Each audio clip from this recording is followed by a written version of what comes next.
नमस्कार, जय हिंद प्यारे साथियों। मैं पारस सर हर भाई हर बहन का स्वागत करता हूं पारस फ्री एजुकेशन में। प्यारे साथियों, आज मैं गणित का प्रैक्टिस सेट नंबर 3 लेकर आया हूं, जो कि आपके सिलेबस के अनुसार तैयार किया गया है। इसमें कुल प्रश्नों की संख्या 30 है, जिसमें पेडागोजी के क्वेश्चन भी शामिल हैं। मतलब जो भी आपके सिलेबस में है उसी के अनुसार आपको यहाँ पर प्रश्न देखने को मिलेंगे। इसलिए आप सभी से रिक्वेस्ट है, इस प्रैक्टिस सेट को आप अवश्य लगाएं, क्योंकि यहां से आपको पता चलेगा एग्जाम में किस तरह के प्रश्न आने वाले हैं और आपकी जो तैयारी है वो कैसी चल रही है। तो चलिए भाई, हम शुरू करते हैं इस प्यारे से प्रैक्टिस सेट को। यहां पर कहा गया है, यदि 30,028 बराबर 28 इकाई प्लस 28,000 प्लस खाली स्थान दहाई, तो यहां पर बताना है जो यहां पर खाली स्थान है यहां पर कितने दहाई आएगा। तो चलिए भाई, इस प्रश्न को हम सॉल्व करते हैं। ठीक है, क्या दिया है 30,028, तो हमने 30,028 लिख लिया। ठीक है, बराबर 28 इकाई, 28 गुणित 1, क्योंकि इकाई का मतलब कितना होता है 1। ठीक है, प्लस 28,000, तो 28 फिर क्या है 1000, तो हमने 1000 लिख लिया। ठीक है, प्लस खाली स्थान दहाई, तो हमने खाली स्थान की जगह पर मान लिया x, और दहाई का मतलब कितना होता है 10, तो x इंटू 10 हो गया। अब देखिए भाई, यहां पर क्या होगा, 28 गुणित 1 कितना हो गया 28 हो जाएगा। 28 में गुणा होगा 1000 का, कितना हो जाएगा 28,000 हो जाएगा। और x में गुणा होगा 10 का, तो हो जाएगा 10x हो जाएगा ना। इतना सभी को क्लियर हो गया। अब देखिए भाई, यहां पर 28,000 और 28 दोनों प्लस होंगे तो हो जाएगा 28,028। फिर हम इसका पक्षांतर कर देंगे, तो 30,028 में से माइनस होगा 28,028। ठीक है, तो हम 30,028 लिख लेते हैं। यहां पर माइनस क्या हो जाएगा 28,028 बराबर क्या, इस साइड केवल 10x बचेगा बस। तो देखिए 30,028 में से 28,028 जाएगा तो बचेगा 2,000, बचेगा ना 2,000 बचेगा। 2,000 बराबर कितना आ गया 10x, तो x बराबर कितना हो जाएगा, x बराबर हो जाएगा भाई मेरे 2,000 भागित 10, 0 से 0 कट गया, तो अर्थात x का मान कितना आएगा 200 आएगा। तो यहां पर जो हमारा करेक्ट आंसर है वो ऑप्शन ए के साथ जाएगा। फिर भी यदि किसी को कोई डाउट रहता है भाई, कमेंट बॉक्स में पूछ सकते हैं, आप सभी का वेलकम है। ठीक है, चलिए प्रश्न क्रमांक 2 पर आते हैं। और लेकिन मैं सभी से गुजारिश करता हूं भाई, यदि आपको हमारा वीडियो पसंद आए तो वीडियो को लाइक और शेयर कर सकते हैं। यहां पर आपको कोई पैसा नहीं लगता है, बिल्कुल आपको यहां पर फ्री क्लासेस प्रोवाइड की जाती हैं। चलिए, निम्नलिखित में से कौन सा सही नहीं है, बताना इन 4 में से कौन सा सही नहीं है। 3 घंटे 14 मिनट, भैया 1 घंटे में कितना होता है 60 मिनट होता है। 3 घंटे में कितना हो जाएगा 180 मिनट, और प्लस 14 कितना हो गया 194 मिनट। ये तो भैया सही है पहला वाला। 2 किलोग्राम 30 ग्राम बराबर 2030 ग्राम, भैया मेरे 1 किलोग्राम में कितना होता है 1000 ग्राम होता है, तो 2 किलोग्राम में कितना हो जाएगा 2000 ग्राम प्लस 30 ग्राम ए हो गया, तो कितना हो गया 2030 ग्राम, मतलब ऑप्शन बी भी सही दिया है। फिर क्या है 3 लीटर 80 मिलीलीटर बराबर 380 मिलीलीटर। तो देखिए भाई, आप यहां पर 1 लीटर में कितना होता है मेरे भाई, 1 लीटर में होता है 1000 मिलीलीटर, तो 3 लीटर में कितना मिलीलीटर हो जाएगा भैया, 3 लीटर में हो जाएगा 3000 मिलीलीटर प्लस 80 मिलीलीटर, वो तो हो जाएगा 3080 मिलीलीटर। लेकिन यहां पर कितना है 380 मिलीलीटर, अर्थात हम कह सकते हैं यह सही नहीं है। तो हमारा करेक्ट आंसर ऑप्शन सी के साथ जाएगा। ठीक है, चलिए भाई, इसके बाद हम प्रश्न क्रमांक 3 पर आते हैं। और जब भी भाई आप गणित करने को बैठे तो बिल्कुल हल्के होकर बैठें, माइंड पर किसी प्रकार का प्रेशर नहीं होना चाहिए, आपका माइंड बिल्कुल फ्री होना चाहिए। क्योंकि यदि आप सोचेंगे गणित बहुत कठिन है, जो भी आप सिग्नल अपने माइंड को देते हैं उसी के अनुसार आपका माइंड कार्य करता है। तो आप अपने माइंड को कभी ये सिग्नल मत दें कि मेरी तैयारी अच्छी नहीं है या फिर मुझसे गलत नहीं बनती है, ठीक है। मेरा क्या होगा, आपको हमेशा पॉजिटिव एनर्जी के साथ प्रैक्टिस सेट को सॉल्व करना है, ठीक है। चलिए यहां पर क्या कहा गया है प्रश्न क्रमांक 3 में, 2:58 PM से 4 घंटे 59 मिनट पहले का समय क्या था। जब भी आपको ऐसा प्रश्न आए, कोई समय दिया जाए और उससे समय पहले का समय पूछा जाए, तो आपको क्या करना है, यहां पर 2:58 में से भैया 4:59 को माइनस करना है। तो हमने यहां पर 2 लिखा, 2:58 लिख लिया, इसमें से माइनस कितना करना है, 4 घंटे 59 मिनट को, तो हमें पता चल जाएगा कि क्या समय था। अब देखें भाई, यहां पर ऊपर की संख्या छोटी है, नीचे की संख्या बड़ी है, तो मैं आपको बता चुका हूं जब ऐसी कंडीशन बनती है तो ऊपर वाली संख्या में आपको 12 प्लस करना होता है। तो ऊपर वाली संख्या में आप 12 प्लस करेंगे तो यहां पर 12 और 2 कितना हो जाएगा, 14 और 58 ज्यों का त्यों। अब देखिए नीचे की संख्या ज्यों को तो रहेगी 4:59। अब देखिए भैया 14 में से 4 माइनस हो जाएगा आसानी से, लेकिन यहां पर एक कंडीशन और बन रही है, 58 में से हमें माइनस करना पड़ेगा 59 को। ये कैसे होगा भाई, तो आपको क्या करना है मेरे भाई, जो यहां पर 14 घंटे लिखे हैं यहां से 1 घंटा उधार लेना है और वो 1 घंटा यहां पर जोड़ देना है।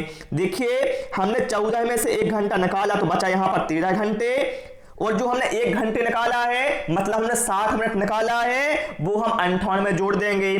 तो 60 और 58 कितना हो गया, 118 मिनट हो गया ना। 4:59 इसमें से माइनस करना है। अब देखिए भैया कितना आसान हो गया, तो आपको ऐसे ही पहले चेंज करना पड़ेगा। यदि ऊपर की संख्या छोटी है नीचे की संख्या बड़ी है तो आपको इस हिसाब से चेंज करना पड़ेगा, ठीक है। अब भैया घंटे में से घंटा घटेगा, मिनट में से मिनट घटेगा। 13 में से 4 गया, कितना बचा, 9 बचा। और यहां पर 118 में से 59 घटाइए, 8 का 18, 18 में से 9 गया, 8 बचा। 11 में से 6 गया, देखिए यहां पर क्या हो गया है, हाँ 8 का 18, 18 में से 9 गया, कितना बचा, 9 बचा। और 11 में से 5 और 1 वहां का, तो 11 में से 6 गया तो बचेगा 5। मतलब उस समय क्या है, 9:59 हुआ होगा, 9:59 भैया। तो हमें ऑप्शन बी में दिया और डी में दिया है। तो मेरे भाई जब भैया 2:58 दोपहर की बात हुई है तो 4 घंटे पहले क्या है भैया, AM होगा, उस समय पर होगा ना, ठीक है। यदि भैया अभी का मान लो समय 2:58 है मतलब अभी PM है, तो मैं आपसे कहूंगा भैया 4 घंटे पहले क्या होगा, मतलब 12 बजे से पहले की बात हो रही है, तो भैया उस समय AM होगा। तो यहां पर जो हमारा करेक्ट आंसर भैया वो ऑप्शन डी के साथ जाएगा। भले ही टाइम लग जाए प्रश्न को हल करने में, लेकिन मैं आपके दिमाग में घुसा कर ही मानता हूं, आपको समझ में आना चाहिए, ठीक है। कोई मतलब नहीं है आप ट्रैक से करवा दो, कैसे ही करवा दो। यदि आपको समझ में नहीं आ रहा है तो क्या मतलब भैया मैथ पढ़ने का। मैथ ऐसा विषय है जो आपको समझने में आना चाहिए, ठीक है। चलिए प्रश्न क्रमांक 4 में क्या कहा गया है, 2 संख्याओं का योगफल तथा गुणनफल क्रमशः 11 और 18 है। इन संख्याओं के व्युत्क्रमों का योग क्या होगा। बहुत ही आसान है भाई मेरे। देखिए हमने मान लिया 2 संख्या x और y है, ये हमने मान लिया। अब देखिए 2 संख्याओं का योगफल कितना है, 11 और गुणनफल 18, अर्थात x प्लस y का मान कितना है, 11, और गुणनफल मतलब x इंटू y का मान कितना है, 18। हो गया ना। फिर क्या है, तब इन संख्याओं के व्युत्क्रमों का योग क्या होगा। व्युत्क्रम का मतलब होता है उल्टा। हमारी संख्या क्या थी, x और y, इनका व्युत्क्रम कितना हो जाएगा, 1/x और 1/y। तो इनका हमें योग बताना है व्युत्क्रमों का, तो इनको जोड़ दीजिए।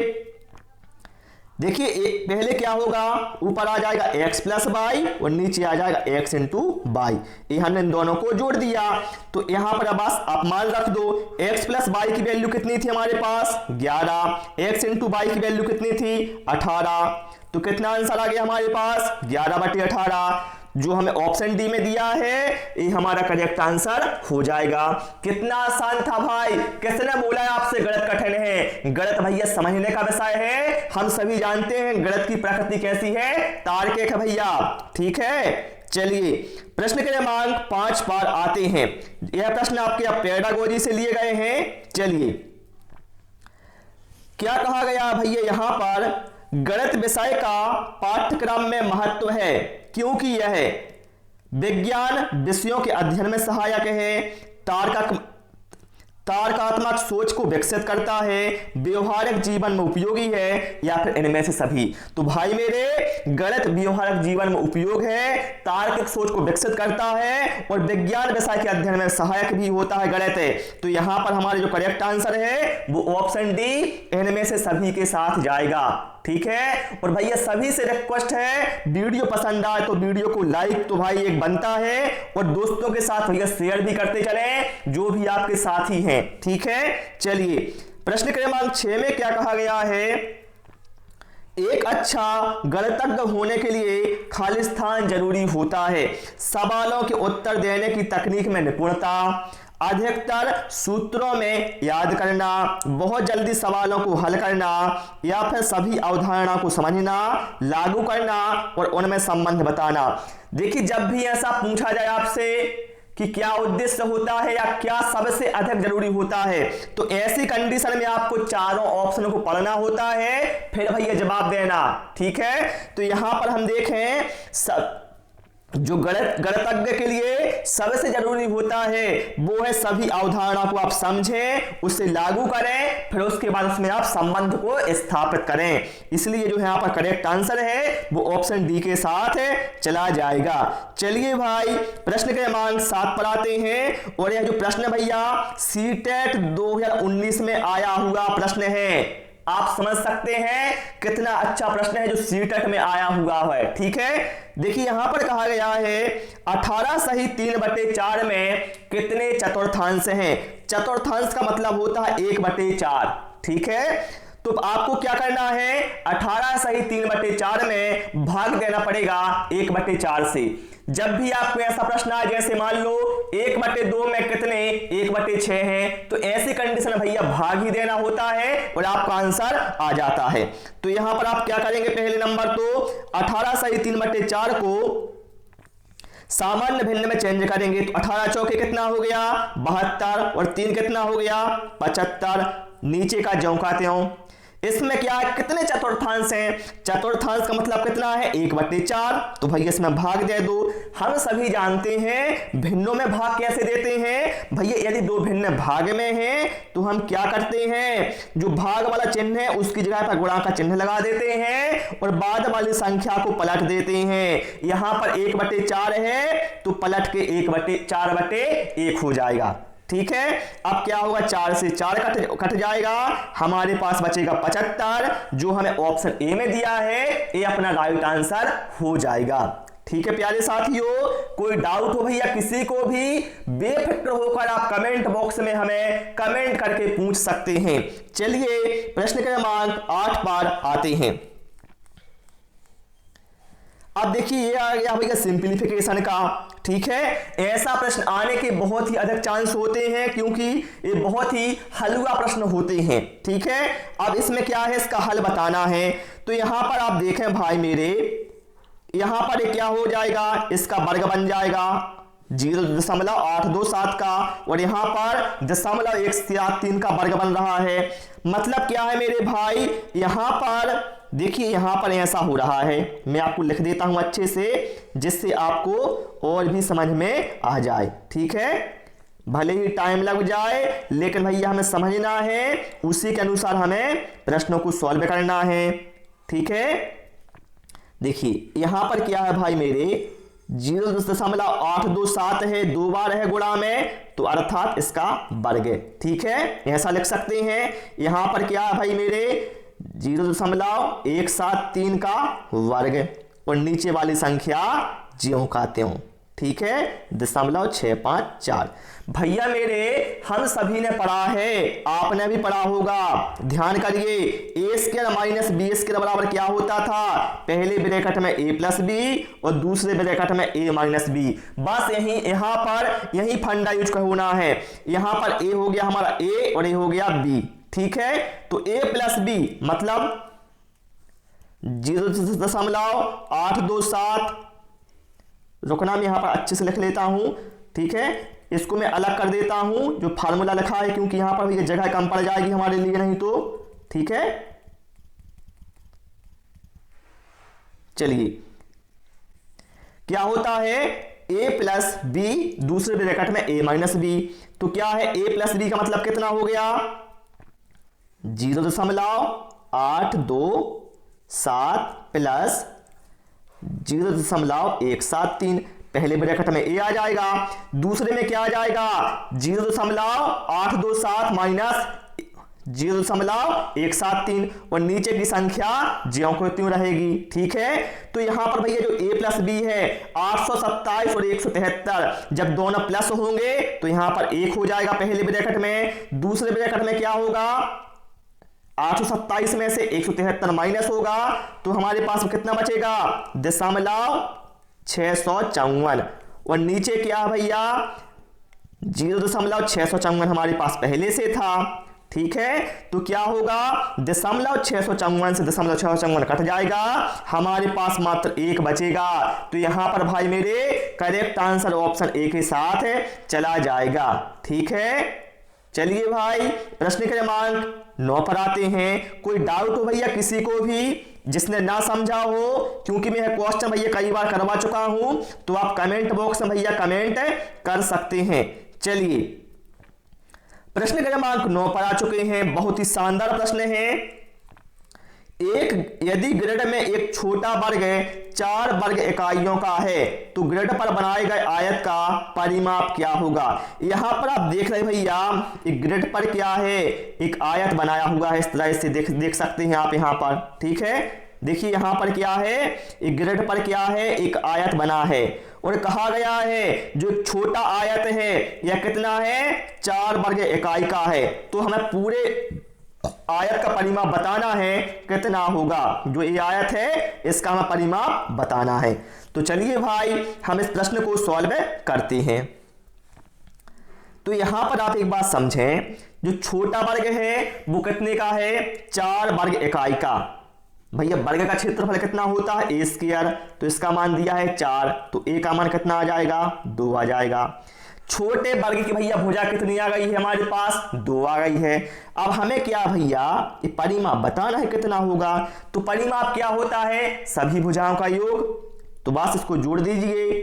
ठीक है, तो जोड़ दे हम भैया इसको, हम कैसे होगा, देखिए 2 4 6 8। ठीक है, फिर ए भी 2 10 12 14 16 18 20 22 24, क्योंकि ये छोटी छोटी भुजा कितनी है, 2 इकाई की हैं, तो मतलब कितना हो जाएगा, 24 इकाई हमारा परिमाप हो जाएगा, क्योंकि परिमाप क्या होता है, सभी भुजाओं का योग। ठीक है, तो यहां पर जो हमारा करेक्ट आंसर है वो ऑप्शन सी के साथ चला जाएगा। ठीक है, चलिए भाई इसके बाद हम प्रश्न क्रमांक 10 पर आते हैं।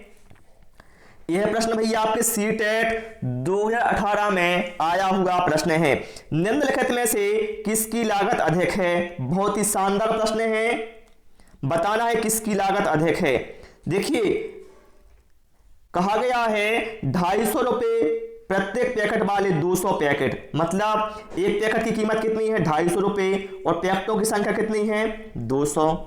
और यहां पर 250 रुपए वाले 20 दर्जन पैकेट, भैया एक पैकेट की कीमत कितनी है, 250 और 20 दर्जन, भैया एक दर्जन में कितना होता है मेरे भाई, एक दर्जन बराबर होता है 12, तो 20 दर्जन में कितना हो जाएगा, 12 गुणित 20, तो कितना हो जाएगा मेरे भाई, 240 हो जाएगा। तो 250 गुणित 240। अब यहां पर कहा गया है भैया कि किसकी लागत अधिक है। आप लोग बता भैया, जब आप 250 का गुणा 200 में करेंगे या फिर 250 का गुणा 240 में करेंगे तो कौन सी संख्या बड़ी होगी। तो भैया आप सीधा कहेंगे जब हम 250 का गुणा 240 में करेंगे तो यह संख्या बड़ी आएगी। अर्थात हम कह सकते हैं जो ऑप्शन 2 वाला है ये क्या है, इसकी लागत अधिक है। राइट आंसर यहां पर हमारा ऑप्शन बी के साथ चला जाएगा। ठीक है, चलिए भाई प्रश्न क्रमांक 11 पर आते हैं। एक क्वेश्चन भैया आपके पेडागोजी के आ गए हैं।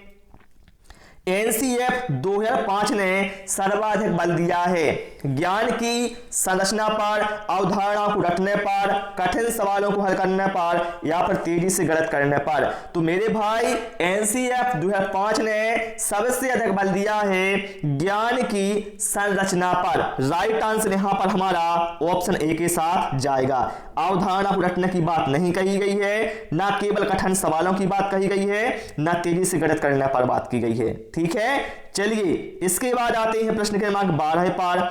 एनसीएफ 2005 के अनुसार गणित शिक्षण होना चाहिए बालक केंद्रित, शिक्षक केंद्रित, पाठ्य पुस्तक आधारित या फिर ये सभी।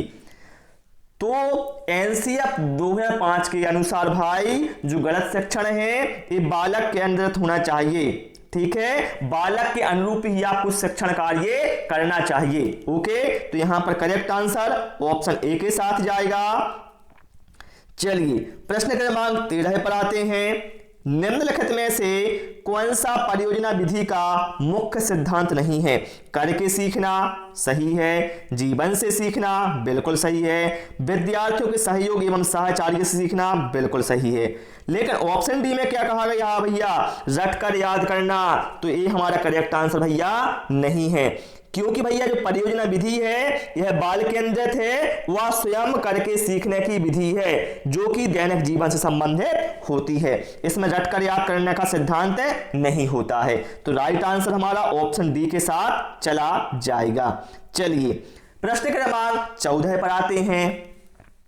गणित का ज्ञान प्राप्त करने वाले प्रत्येक व्यक्ति के लिए भावनाओं के प्रवाह में आकर नियम विरुद्ध कार्य करना अनुकूल नहीं होता है। क्या है, भावना के प्रवाह में आकर नियम विरुद्ध कार्य करना अनुकूल नहीं होता है। यह कथन गणित शिक्षण के किस मूल्य से संबंधित है। मतलब क्या है, अनुकूल कार्य की यहां पर बात की गई है कि आप नियम विरुद्ध कार्य नहीं करें बल्कि क्या है, अनुकूल कार्य करें। ठीक है, तो यहां पर हम कह सकते हैं अनुशासन संबंधी मूल्य से है संबंधित है। आपको नियम विरुद्ध कार्य नहीं करना है बल्कि क्या करना है, नियम के अनुसार ही आपको कार्य करना है। ठीक है, चलिए प्रश्न क्रमांक 15 पर आते हैं। गणित शिक्षण का मुख्य उद्देश्य क्या है। तो देखिए भाई, अभी मैंने बोला आपसे कि जब भी मुख्य उद्देश्य पूछा जाए तो 4 ऑप्शनों को पढ़ना होता है, जो सबसे बेस्ट लगे वही आपका आंसर होता है। सवाल हल करने की क्षमता का विकास करना, सूत्र याद करने की क्षमता का विकास करना, तार्किक ढंग से सोचने की क्षमता का विकास करना या फिर समस्याओं के हल करने की क्षमता का विकास करना। तो मेरे भाई हम सभी जानते हैं गणित की प्रकृति कैसी है, तार्किक है। अर्थात हमें क्या है, तार्किक ढंग से सोचने की क्षमता का विकास करना है मेरे भाई, यही गणित शिक्षण का उद्देश्य होता है। राइट आंसर यहां पर हमारा ऑप्शन सी के साथ चला जाएगा। ठीक है, चलिए प्रश्न क्रमांक 16 पर आते हैं। और जिन लोगों ने भैया चैनल को सब्सक्राइब नहीं किया है तो भाई मेरे चैनल को सब्सक्राइब आप अवश्य कर लेंगे।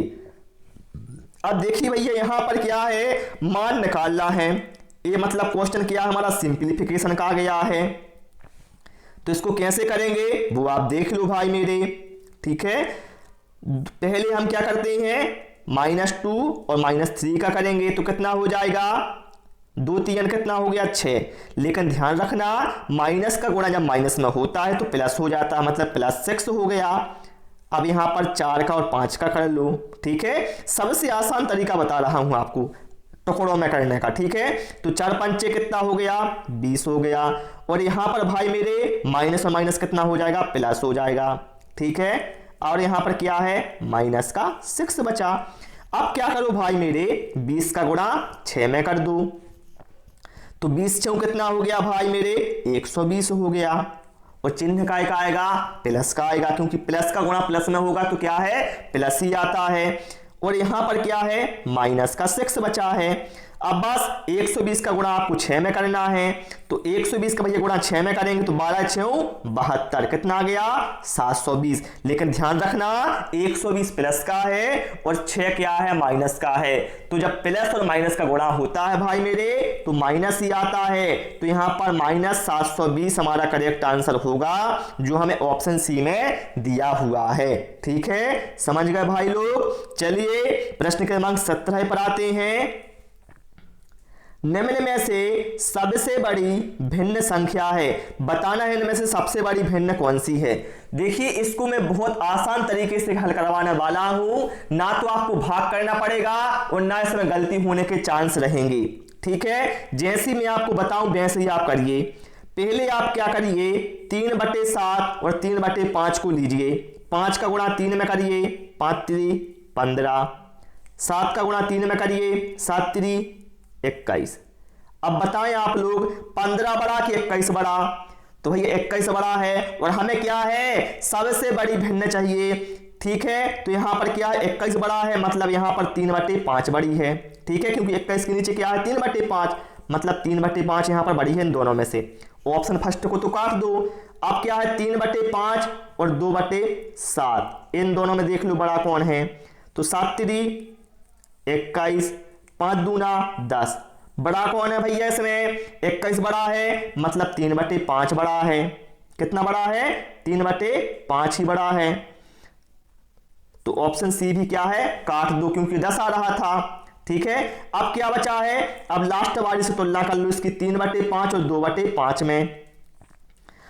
5 3 15, 5 दूना 10, बड़ा कौन भैया 10 या 15, तो भैया 15 बड़ा है, अर्थात हम कह सकते हैं जो 3/5 है वह बड़ी भिन्न है। इसी तरह से आपको स्टेप बाय स्टेप फॉलो करना होता है और आपका आंसर आ जाता है। लेकिन भाग वाले से बहुत अच्छी मेथड है, भाग में भैया बहुत ही टाइम लगता है और गलती होने के चांस होते हैं। तो यहां पर हम कह सकते हैं जो 3/5 है ये सबसे बड़ी भिन्न है। ठीक है, यहां पर जो हमारा करेक्ट आंसर है भाई वो ऑप्शन बी के साथ चला जाएगा। ठीक है, चलिए इसके बाद आते हैं भैया हम प्रश्न क्रमांक 18 पर। अब यहां पर क्या कहा गया भाई मेरे 138 अंश के समपूरक का कोटि पूरक क्या है।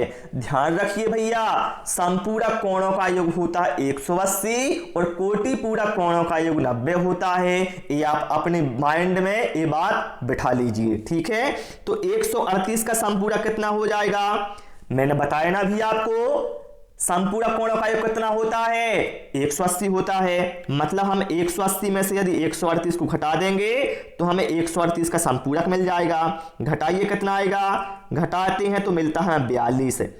तो 138 का समपूरक कितना गया है 42। फिर कहा गया है समपूरक का कोटि पूरक है, जो यहां पर 42 आया है इसका कोटि पूरक क्या होगा, तो भैया कोटि पूरक कोणों का योग कितना होता है 90 होता है, मतलब हमें 90 में से 42 को घटाना होगा तो हमें चल जाएगा पता इसका कोटि पूरक कितना है। तो भैया 90 में से 42 को घटाइए कितना आता है 48 अंश आएगा। अर्थात हम कह सकते हैं जो करेक्ट आंसर है वो ऑप्शन बी के साथ चला जाएगा। ठीक है, ये छोटी छोटी बातें हैं और यहां पर छात्र बहुत गलती कर जाते हैं, लेकिन आपको गलती नहीं करना है, आपको समझते हुए पढ़ना है। ठीक है, चलिए प्रश्न क्रमांक 19 पर आते हैं। और इतना मैं आपको कॉन्फिडेंस से बोल सकता हूं भाई मेरे, यदि आप मेरी सारी क्लासेस देखते हैं भैया तो जो भैया आपको 15 प्रश्न मिलेंगे न्यूमेरिकल वाले, इसमें से आप 13 से 14 प्रश्न आप जरूर करेंगे यदि आप मेरी सारी क्लासें मैथ की देखते हैं। चलिए यहां पर क्या कहा गया है प्रश्न क्रमांक 19 में, निम्नलिखित में से किन अक्षरों में क्षैतिज और ऊर्ध्वाधर सममिति दोनों की रेखाएं हैं। भैया ये प्रश्न सीटेट जुलाई 2019 में आया हुआ प्रश्न है, देख सकते हैं सीटेट एग्जाम में आया हुआ है। भैया सममिति रेखाएं तो सभी जानते हैं, ऐसी रेखा जो उस आकृति को दो भागों में बांटती है। जैसे मैं यहां पर कहूं ये सममिति रेखा मतलब ए वाली आकृति और ये वाली आकृति क्या है बराबर है। ठीक है, ये सममिति रेखाएं कहलाती हैं। तो यहां पर कहा गया है किन अक्षरों में क्षैतिज भी रेखा हो और ऊर्ध्वाधर, मतलब दोनों तरह से बराबर होना चाहिए। तो यहां पर भाई हम देखें जो सी है भैया, सी को यदि हम ऐसे काटेंगे तो ए हिस्सा बराबर ए हिस्सा बराबर, लेकिन यदि हम ऐसा काट दें तो क्या है, बराबर हिस्से नहीं होंगे। ऐसे ही भैया हम यहाँ पर ए को देख सकते हैं, ए को भैया यदि हम ऐसा काट देंगे तो दोनों हिस्से बराबर हो जाएंगे, लेकिन यदि ऐसा काट दें तो दोनों क्षैतिज रेखाएं इसमें नहीं है। बाई में इसी तरह से, बाई में क्या है, बाई में भी ऐसी रेखा काटेंगे तो सही है, वैसे में नहीं आएगी। लेकिन यहां पर जो एक्स है भैया, जो एक्स है, यदि हम एक्स को इस तरह से काटते हैं तो देखिए ए वाला पोर्शन और ए वाला पोर्शन बराबर है, ठीक है। और यदि हम इसको ऐसा भी काटते हैं तो भी ऊपर नीचे का बराबर है, अर्थात हम कह सकते हैं एक्स में भैया ऊर्ध्वाधर और क्षैतिज दोनों सममिति रेखाएं होती हैं। राइट आंसर यहां पर हमारा ऑप्शन ए के साथ है, चला जाएगा। चलिए प्रश्न क्रमांक 20 पर आते हैं। चलिए ये कई बार एग्जाम में पूछा गया है, इसको जरूर आप हल कर लेना सीख ले आज, ठीक है। यहां पर क्या है, 25 धन 3/100 धन 4/1000 बराबर बताना है कितना होगा। देखिए मेन प्रॉब्लम कहां पर है, 3/100 और 4/1000 को। तो ध्यान रखिए ऐसे में क्या होता भैया, यदि कोई संख्या में आपको 100 से भाग देना है, 1000 से भाग देना है, 10,000 से देना है, कितने ही जीरो लगे हों तो बहुत आसान होता है भाग देना।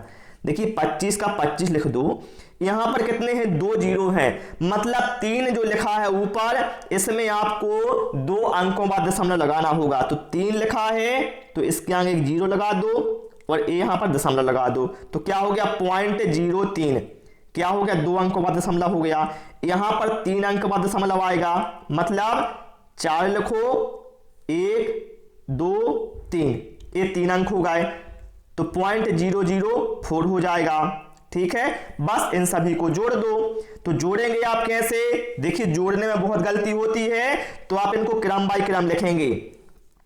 25 लिखेंगे, देखिए किसी भी संख्या के पीछे आप दशमलव लगाकर जीरो लिख दो, कोई प्रॉब्लम नहीं होती है। तो हमने मान लिया 25.00 यहां पर 3 बार लिख लिए। फिर क्या यहां पर 0.03 है, तो देखिए भैया दशमलव की जगह पर दशमलव लगा दीजिए और 0.03 लिख दीजिए।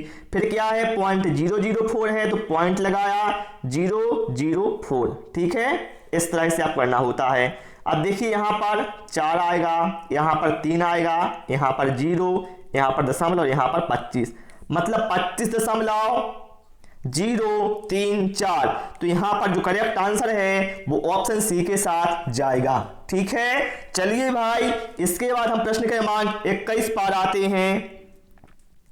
यदि किसी भिन्न के अंश को 20% कम कर दिया जाए तथा हर को 10% बढ़ा दिया जाए तो भिन्न का मान 16/55 हो जाएगा। भिन्न का मान क्या है, मैं आपको इस प्रश्न की ऐसी ट्रिक बताने वाला हूं, आप मात्र 30 सेकंड में इसका आंसर बता सकते हैं, ठीक है। देखिए देखते जाओ, हमने मान लिया भैया कोई भिन्न x/y है। हमेशा ध्यान रखिए भिन्न का जो अंश है और हर है ये हमेशा अपने आप में 100% होता है। अब यहां पर क्या है भैया, भिन्न के अंश को 20% कम कर दिया जाए तो अंश क्या होता है, ऊपर का और नीचे का हर कहलाता है। मतलब भैया जो भिन्न का अंश था पहले कितना था, 100% था, अब कितना है 20% कम कर दिया गया तो कितना बचा, 80% बचा। ये तो बोला गया है भाई मेरे यहां पर, और हर को 10% बढ़ा दिया गया। भैया पहले हर कितना था, 100% था, 10% और बढ़ा दिया गया तो कितना हो गया, 110% हो गया। यदि हम ऐसा करते हैं तो ऐसी कंडीशन में जो भिन्न का मान है वो 16/55 हो जाता है।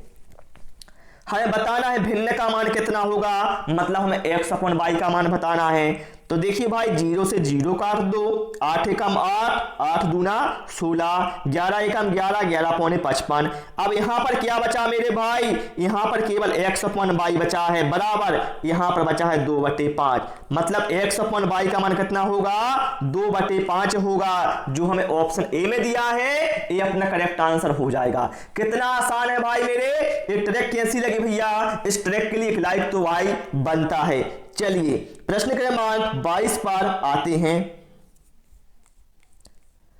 मूल्यांकन का उद्देश्य है। बताइए मूल्यांकन का उद्देश्य क्या होता है? पाठ्यक्रम में आवश्यक संशोधन करना, परीक्षा प्रणाली में सुधार करना, विद्यार्थियों को उत्तम ढंग से पढ़ाना, या फिर उपरोक्त सभी।